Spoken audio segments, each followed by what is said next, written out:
তোমার হিন্দু মেয়ে পছন্দ হয়েছে, ঠিক আছে। তোমার ইয়াহুদি পছন্দ হয়েছে, হ্যাঁ ঠিক আছে।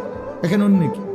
তোমার যেটা ভাল লাগে এটা, তোমার যেটা মন চায় এটা, তোমার পছন্দই তোমার জীবন।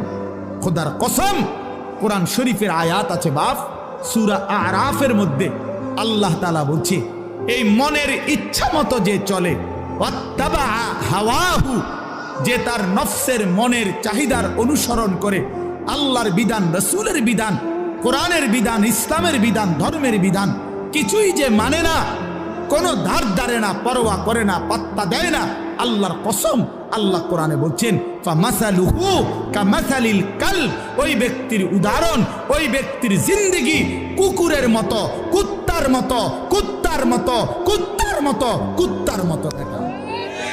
ওই জিন্দেগি কুত্তার জিন্দেগি, ওই জিন্দেগি কুত্তার জিন্দেগি। আমি বললাম কোরআনের আয়াত এটা, যে জীবন